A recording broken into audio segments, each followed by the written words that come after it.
우리 요한계시록 12장 1절에서 6절까지 말씀입니다. 요한계시록 12장 1절에서 6절까지 말씀입니다.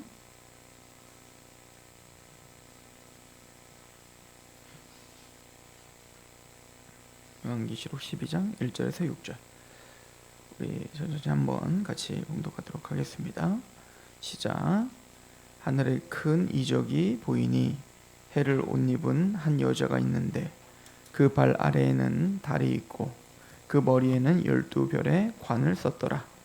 이 여자가 아이를 베어 해산하게 되매 아파서 애를 쓰며 부르짖더라. 하늘에 또 다른 이적이 보이니 보라, 한 큰 붉은 용이 있어 머리가 7이요 뿔이 10이라. 그 여러 머리에 7 왕관이 있는데 그 꼬리가 하늘의 별 3분의 1을 끌어다가 땅에 던지더라. 용이 해산하려는 여자 앞에서 그가 해산하면 그 아이를 삼키고자 하더니 여자가 아들을 낳으니 이는 장차 철장으로 만국을 다스릴 남자라. 그 아이를 하나님 앞과 그 보좌 앞으로 올려가더라. 그 여자가 광야로 도망하매 거기서 1260일 동안 그를 양육하기 위하여 하나님께서 예비하신 곳이 있더라. 아멘. 우리가 어제도 잠깐 상고했듯이 12장 1절은 바로 구약에 있는 교회들을 상징적으로 보여주고 있어요.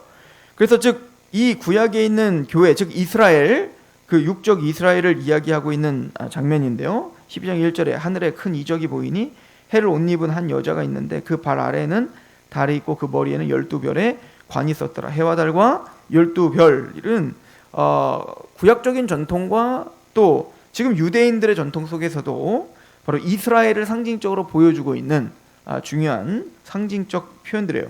그래서 이것을 보면 구약의 어떤 구약의 교회, 구약의 언약 백성들로부터, 그래서 이 구약의 교회들을 이스라엘을 여자로 표현하는 말들이 굉장히 많고, 또 계시록 전체에서는 사실 여자는 둘로 딱 나눠집니다.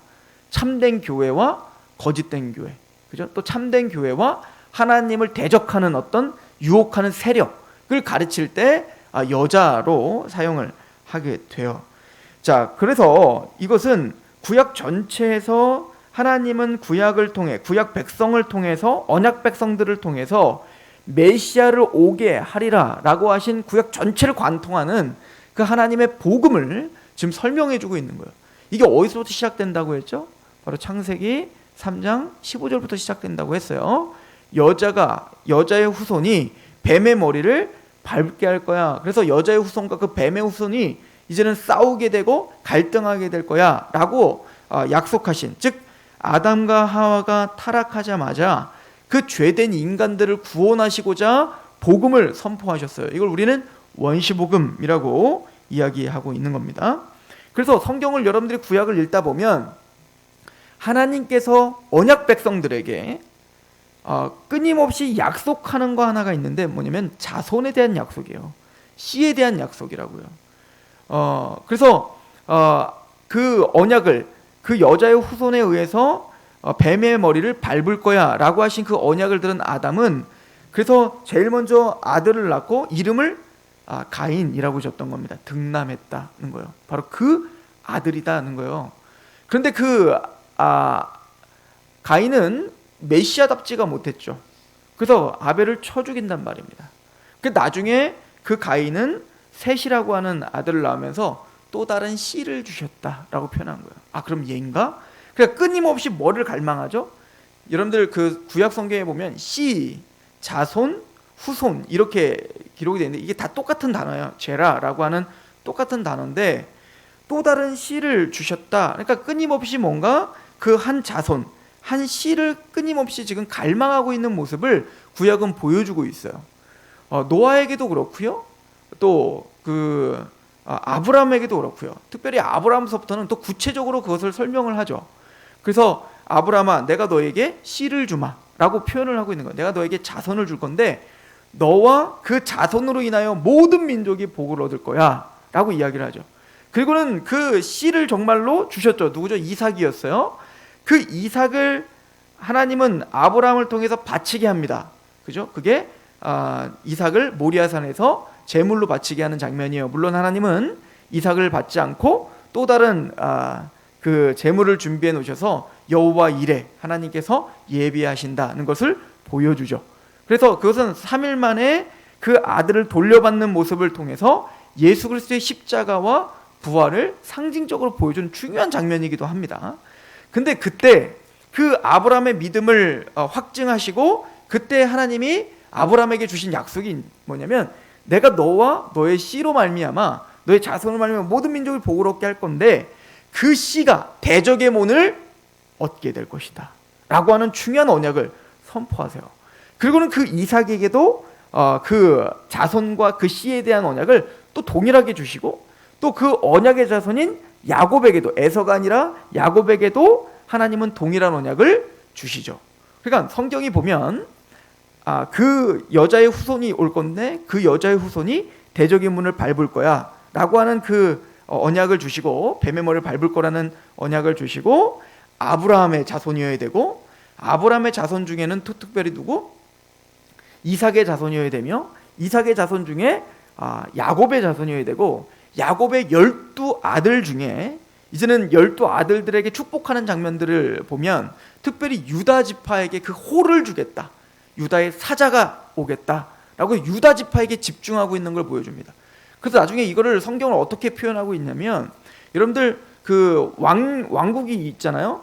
두 왕국이 이제 세워져요. 나중에 솔로몬 왕이 이제 그 사실은 정치를 잘하는 것 같았지만 후반에는 영적으로는 잘 못했어요.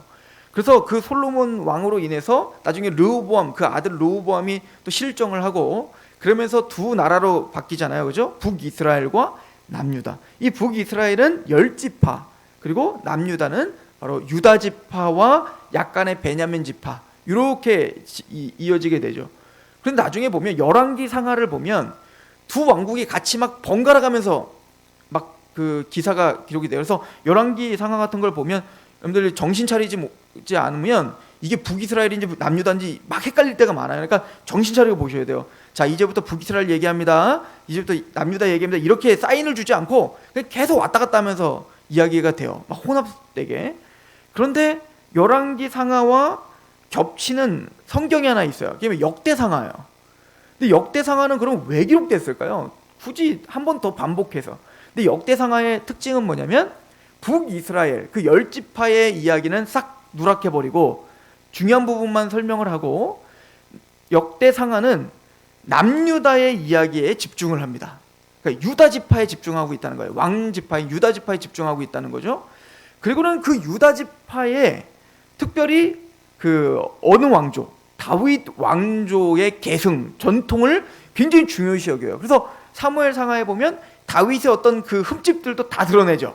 그죠? 다윗의 어떤 뭐 바세바와 간음했던 사건이랄지, 우리가 쳐 죽인 사건이랄지, 뭐 계수했던 사건이랄지, 이런 것들을 굉장히 다 부각시키는데, 역대상하는 그런 것들을 미화시켜요. 그러니까 좀 그런 것들을 누락시킨다고요.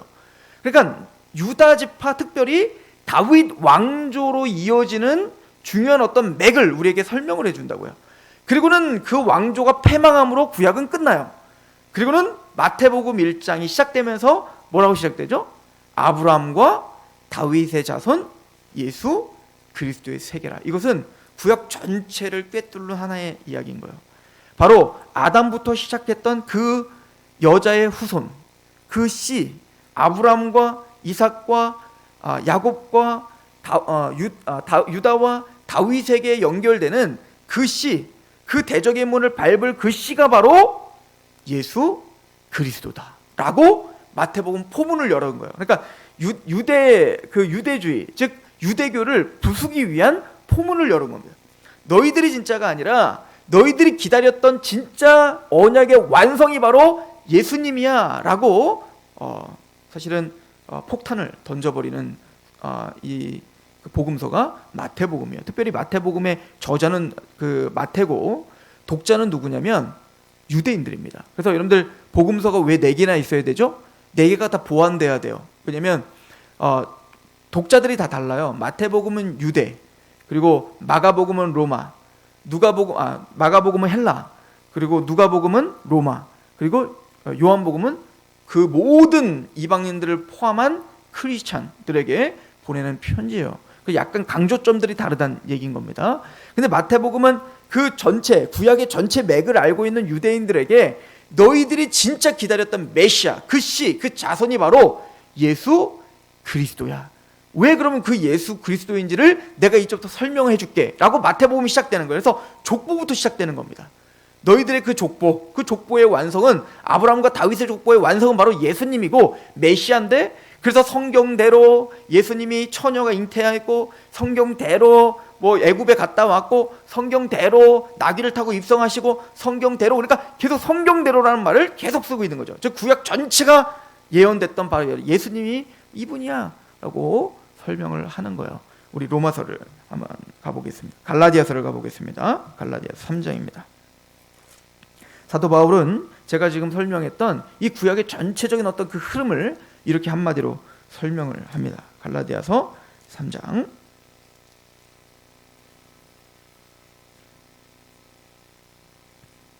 자, 3장 3절. 너희가 같이 어리석느냐? 성령으로 시작하였다가 이제는 육체로 마치겠느냐? 너희가 이같이 많은 괴로움을 헛되이 받았느냐? 과연 어때냐? 너희에게 성령을 주시고 너희 가운데 능력을 행하시는 이의 일이 율법의 행위에서냐?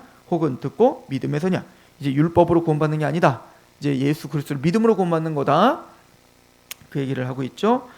아브라함이 하나님을 믿음에 그것을 그에게 의로 정하셨다함과 같다. 그런즉 믿음으로 말미암는 자들은 아브라함의 자손인 줄 알죠다. 그러니까 이제는 육적인 유대인이 진짜 유대인이 아니다. 예수 그리스도를 믿는 자들이 진짜 택함 받은 유대인들이다. 그죠? 하나님의 백성이다. 이런 걸 이야기해요. 8절 같이 읽어봅시다. 시작. 또 하나님이 이방을 믿음으로 말미암아 의로 정하실 것을 성경이 미리 알고 먼저 아브라함에게 복음을 전하되 모든 이방인이 너로 말미암아 복을 받으리라 하였느니라. 자, 중요한 메시지를 주죠. 사도 바울은 구약에서 아브라함에게 약속한 것도 뭐다? 복음이라고 이야기를 합니다. 그 복음은 뭐라는 거예요?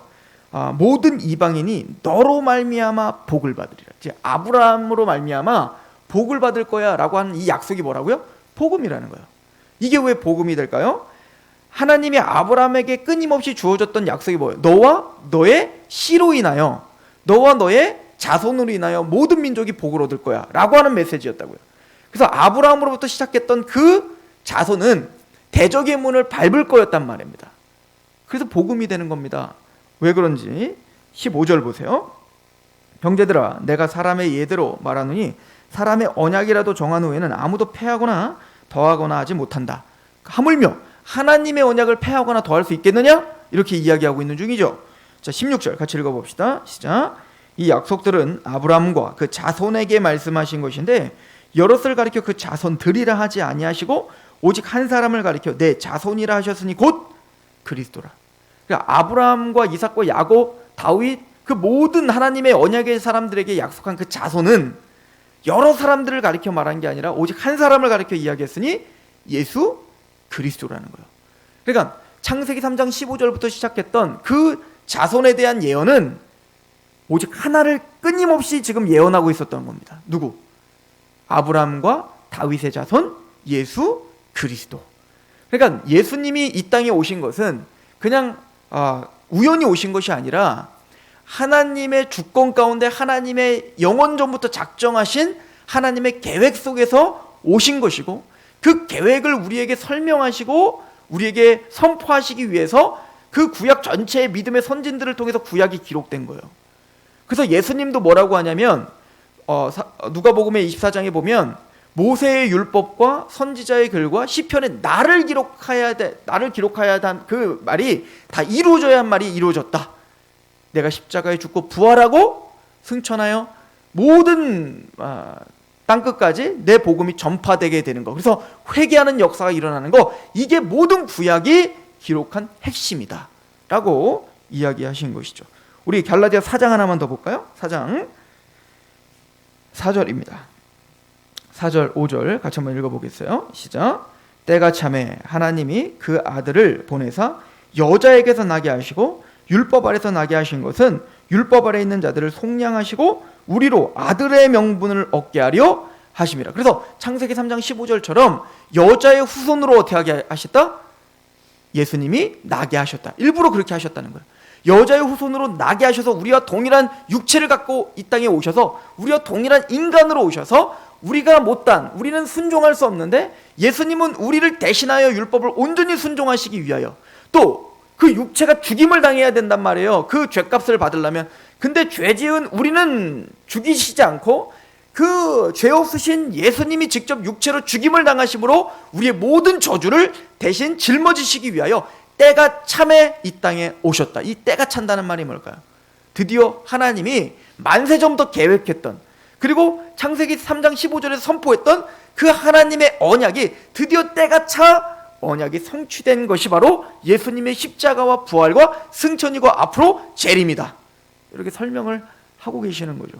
구약은 이걸 계속 설명했죠. 그래서 보세요. 구약 성경을 여러분들이 가만히 지금까지 읽었던 것들을 묵상해 보시면, 그래서 한 씨를 줄게, 그 씨가 대적의 문을 부술 거야 라고 이사야에게 설명했을 뿐만 아니라 그것을 나중에 이사야에게는 뭐라고 이야기하냐면 아주 구체적으로 이제 설명하죠. 그래서 이사야에서 7장에 여러분들이 잘 알고 있는 메시지가 있지 않습니까? 처녀가 잉태할 거야. 여자가 잉태할 건데 그 여자도 그냥 여자가 아니라 사람에 의해서 나는 게 아니라 하나님에 의해서 난 처녀가 잉태하게 될 거야. 그리고는 이사야서 9장에 뭐라고 하냐면 그냥 처녀가 잉태했는데 한 아기가 나오는데 그 아기는 그냥 아기가 아니라 영존하신 아버지라 하나님이시라. 칭함을 받을 것이고 그 어깨에는 정사가 메어 있고 권세자이고 전능자이고 기묘자이고 모사이고, 즉 그렇게 설명을 하죠. 그러니까 그 아기는 그냥 한 아기가 아니라 바로 하나님이시다 라고 이사야는 예언을 하고 있었다고요.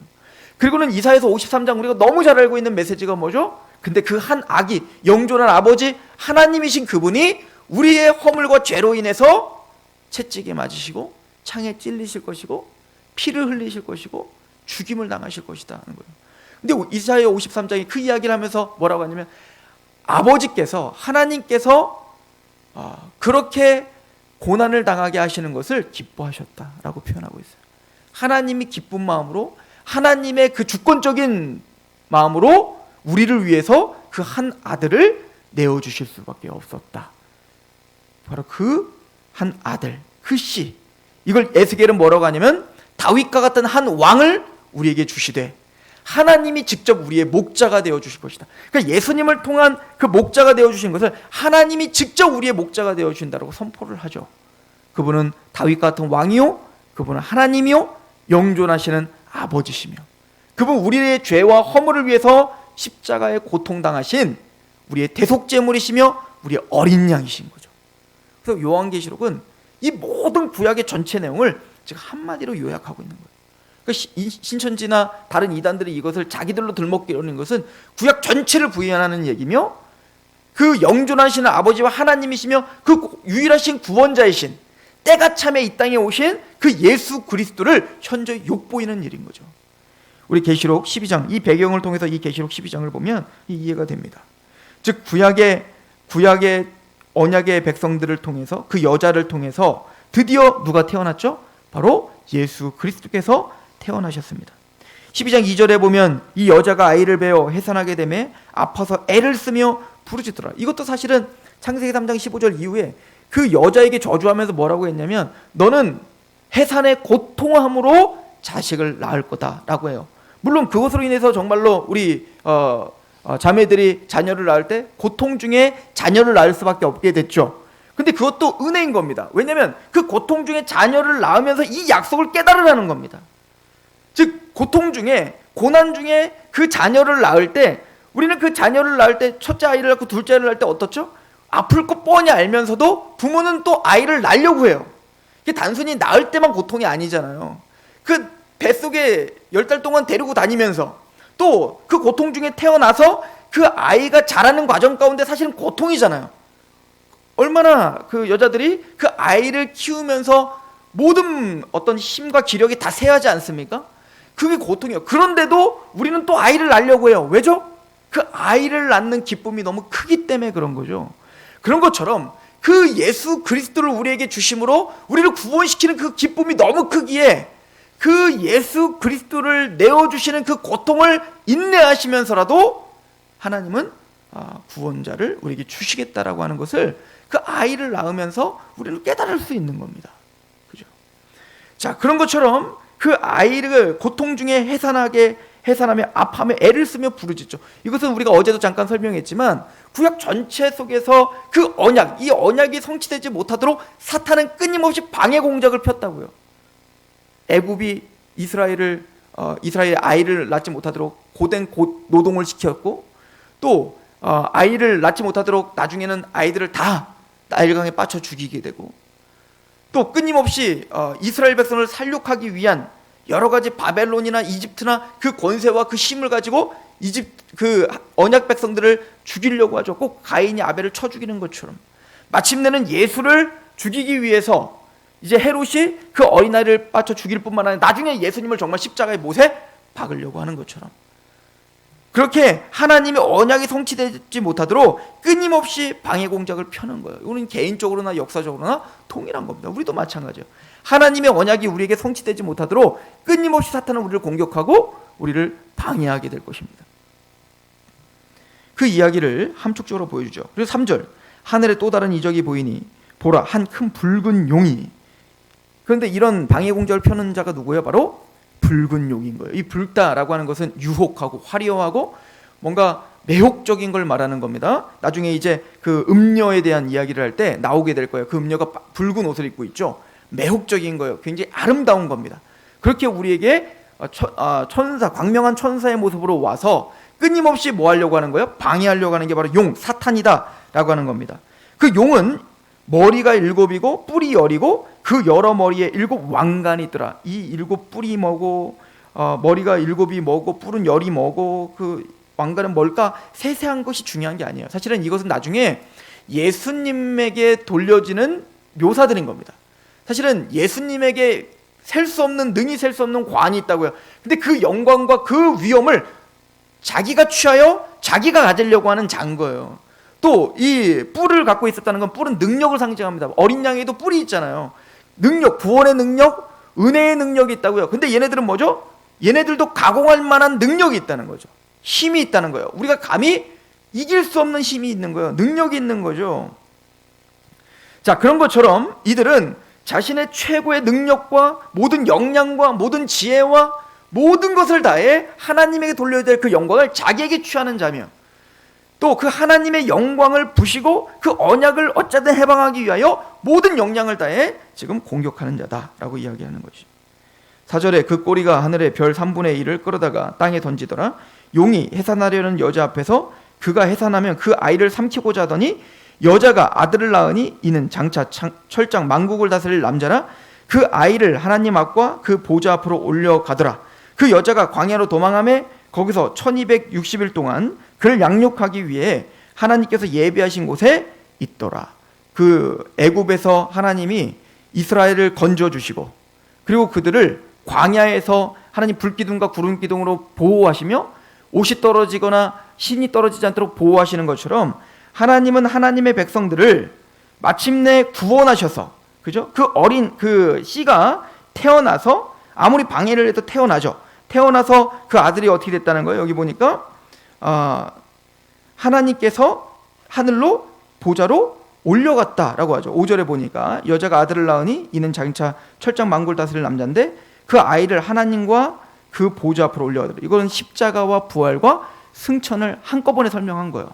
그러니까 예수님은 사탄의 어떤 공작이 있을지라도 예수님은 이 땅에 오셨고 십자가에 죽으셨고 부활했고 승천하셨다. 그러니까 하나님의 일을 막을 수 없다라고 이야기하는 거죠. 이것으로 인해서 구원받은 이제부터 그 여자는 신약교회가 됩니다. 이 신약교회가 광야로 도망하여. 근데 그 광야는 고난의 길이고 고통의 길이죠. 그런데 1260일 동안 하나님이 양육하기 위해서 하나님이 의도한 곳입니다. 그러니까 우리가 이걸 이 두중인을 보면 1260일 동안 사실은 예언하잖아요. 또 42달 동안 짓밟힘을 당하잖아요. 이게 다 여기 함축되어 있는 거죠. 광야의 길을 걸으며 우리는 고난의 길을 걷지만 그 길은 사실은 하나님의 통제를 벗어난 게 아니라 하나님의 지혜 속에서, 하나님의 통제 속에서 하나님의 성도들을 양육하고 성장시키기 위한 하나님의 지혜인 겁니다. 마찬가지로 오늘 우리는 광야의 길을 걷고 있습니다. 또 우리는 그 예수님의 십자가 부활과 승천으로 인해서 이제 여자가, 즉 교회가 되어 이제는 광야길을 걸어 하나님만을 의지하는 사람들이 됐습니다. 때로는 그것이 당황스러울 수도 있지만 오늘 말씀은 그것은 하나님의 주권 가운데 있는 하나님이 우리를 양육하시고 하나님 우리를 성장시키기 위한 지혜이지 우리를 버리기 위함이 아님을 설명하고 있는 것이죠. 우리는 이 말씀을 통해서 두 가지를 깨닫습니다. 첫 번째는 하나님이 예수님을 이 땅에 보내주신 거, 우리가 믿고 있는 예수님이란 그냥 너무 쉬운 얘기가 아니라는 거예요. 하나님 창세 전부터 몇천 년을 기다리며 인내하며 이 이야기를 하시기 위해서, 또 이 이야기를 완성하시기 위해서 열심을 부리셨고 그 아들을 죽이기까지 구원시키기 위한 그 은혜를 우리에게 베풀었다. 그리고 그 결과물이 이 십자가의 언약이다. 그 언약의 백성이 된 우리는, 그래서 우리가 얼마나 하나님께 사랑받은 자들인지, 하나님의 기적적으로 우리가 이 땅에 이곳에 예수를 부르짖고 있는지를 깨달아야 될 것이며, 그렇게 구원받은 하나님의 백성들이 걷는 그 길이 광야일지라도 그 1260일 동안 그 선지자의 길을 걷죠, 두중인처럼. 그런데 그 길이 고난일지라도 하나님의 통제 가운데 있음을 믿으셔야 됩니다. 그래서 이것을 뭐라고 표현하냐면 감당치 못할 시험을 주시지 않고 감당치 못할 때는 피할 길을 주신다. 하나님은 오늘도 우리를 양육하시고 오늘도 보호하 계심을, 그 십자가가 우리와 함께 계심을 믿는 하루가 되시길 축원합니다. 기도하겠습니다. 하나님 아버지, 오늘 말씀 중에 그 십자가의 은혜를 더 깊이 깨닫게 하셔서 감사하고, 성경 전체에서 말하고자 하는 하나님의 은혜의 십자가, 긍휼의 십자가, 그 십자가를 알게 하시고 그 십자가를 마음에 품고 살아가게 하시는 것이 얼마나 기적적인 일인지를 깨닫게 하셔서 감사합니다. 하나님이여, 우리가 걷는 그 길이 광야일지라도 하나님이 양육하시고 우리를 성장시켜 주시기 위해, 또 그 십자가를 마침내는 때가 참에 이 땅에 성취하신 것처럼 다시 예수님은 재림하실 것이고 우리를 영광스럽고 영화롭게 하시고야마는 그 하나님의 언약이 있기에 오늘 하루도 기대하고 소망할 수 있습니다. 하나님이 오늘 하루를 주 하나님께 위탁하며 기도하오니 우리의 인생을, 또 오늘 하루를 붙잡아 주시고 긍휼 가운데 인도하여 주옵소서. 예수님의 이름으로 감사하며 기도합니다. 아멘. 함께 기도하며 나가겠습니다.